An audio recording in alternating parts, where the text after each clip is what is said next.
நல்லது நடக்குற மாதிரி ஆரம்பிச்சு அப்புறம் என்ன நடந்தது? சிலருக்கு நல்லது நடக்க ஆரம்பிக்கும், ஆனால் பாதியிலேயே நின்றுவிடும். பல முயற்சிகளுக்கு பிறகும் ஒரு காரியம் வெற்றி பெறாமல் போனால் அதற்கு பித்ருக்களின் ஆசி இன்மை ஒரு காரணமாக இருக்கலாம்.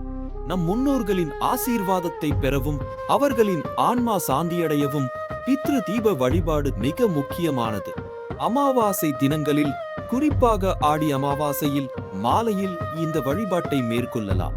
விளக்கேற்றி எல் தண்ணீர் சேர்த்து பித்ருக்களை வேண்டி அவர்களுக்கு பிடித்த உணவுப் பொருட்களை படைப்பது மரபு.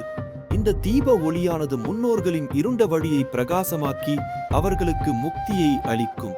சிவனின் அருளால் நம் வாழ்வில் உள்ள தடங்கல்கள் நீங்கும். இந்த வழிபாடு தடையில்லா வளர்ச்சியை தருவதோடு நம் சந்ததியினருக்கும் நல்வழி காட்டும். பித்ருக்களின் ஆசியோடு சிவனின் அருளும் சேர உங்கள் வாழ்வில் நன்மைகள் தொடர்ச்சியாக நடக்கும். சிவனின் அருளால் உங்கள் வாழ்வில் என்ன புதிய மாற்றங்கள் வரும்? அடுத்த காணொளியில் கண்டிப்பாக தெரிந்து கொள்ளுங்கள்.